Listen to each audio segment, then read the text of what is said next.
Hi y'all, Knife Detector here. I just wanted to give you a quick update on this really cool Victorinox camper that I got in that small mystery grab bag that I showed you guys a video on a couple of videos ago. I want to give you an update on that, but what follows, if you stick around for after this very short update on this knife, is a top 10 list. Guys, I decided to come up with a top 10 list, which is the top 10 signs you just might be a knife addict. And for this video, I got a little bit of a challenge for y'all. I want you to indicate the number of those items that I put on the top 10 list that apply to you. I have to tell you guys, all of those things on that list applied to me. And I created that list. I did not get that off the internet or anything. I just thought it was fun. It's kind of an homage to David Letterman and his top 10 lists. You guys know about the David Letterman show. So anyway, check out that top 10 list. It's right after this video. It's only about a minute long, but here we go. Here's a quick update, guys. So what this is, guys, is a Victorinox camper.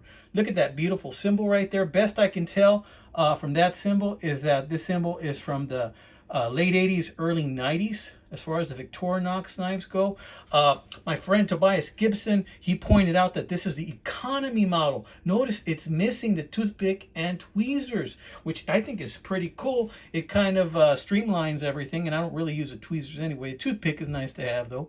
But yeah, check it out. This is the economy model camper, and this beautiful rich red on these scales. Even the color red on these scales look a little bit different to me. Look, I think it's called Celador, but it looks a little bit different to me than today's Victorinox, the modern ones. I don't know, it looks a little bit richer, a little bit darker.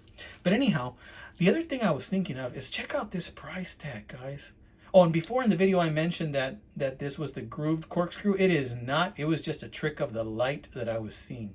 So FYI, I don't know if any of you guys caught that.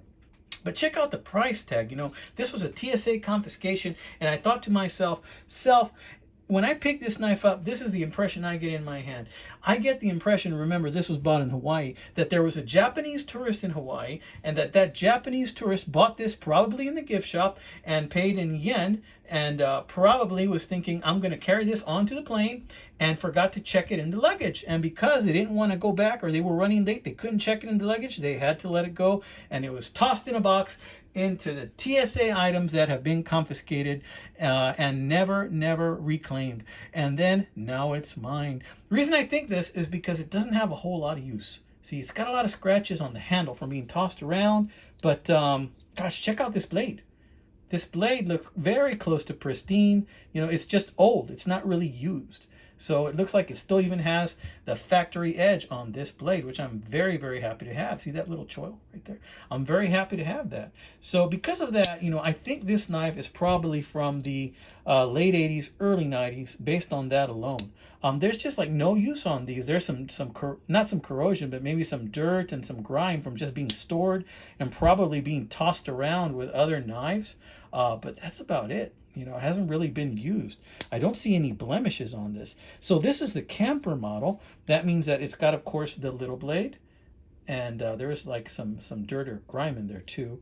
And there's the big blade, which I showed you. See a little bit of dirt or corrosion under the fingernail there. And this is a Victorinox, as you can tell. And the other nice thing about this model is that it's got the saw. Isn't that cool? Isn't it cool when you have a Victorinox knife that has a saw? There was even some rust up here on this one. It took me a while to get it out, but I did. And there was some rusty buildup up here too. As you can see, it still has some. That tells me that this was wet at some point, and it was just tossed in a box and probably forgotten about for a very long time. Until good old Knife Detector came and decided, let me try this seller out.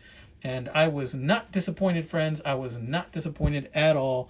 So that is the tale of the camper. And I'm going to carry this knife right now or tomorrow. So that's why I wanted to bring this out in a video today, so I can go ahead and carry it tomorrow in my pocket. Man, it's just, you feel like MacGyver when you got one of these bad boys in your pocket. And look at that nice shield and cross, still in really good shape. This isn't painted on or anything. This has texture to it. This has some texture to it, like it was, I don't know, kind of like stamped on or something like that, but not just with paint. It's got quite a bit of texture on it. I don't know if you know any more about that, guys. Let me know. Of course, you know, you've got the little awl right here, which is a little tough to get out, but this is the kind of awl that actually has the hole in there too. That's really good when you're sewing leather. See that dirt in there? That grime? That's just from sitting there for years, guys. It was sitting there just waiting for me. Look at that. There's no use on that awl. It's just dirty, guys. And it was being there. It was waiting for Mua. I don't know how much yen that is, but I wonder how much yen that is. If anybody knows that, let me know, guys. But that looks to me like Japanese writing. All right, guys. So stay tuned. Check out that nice little top 10 list I have for you. And don't forget, comment on this video. How many of those numbers on the top 10 apply to you? Not necessarily the number that applies to you, just how many out of those 10. Like, for example, my number is 10 because all 10 of those items apply to me. I have done or felt that way or lived those 10 items on that top 10 list I created. I'll put a little bit of background, sorry about that, stumbling over my words, background music for you guys to listen to while you guys check out that video. And tell me what you think. As always, tell me what you think, gentlemen and ladies. All right, guys, this has been another episode of the Knife Detector. Hope you get a kick out of that top 10 list. I'll bet you that most of those 10 apply to all of you. All right, guys, take care. God bless.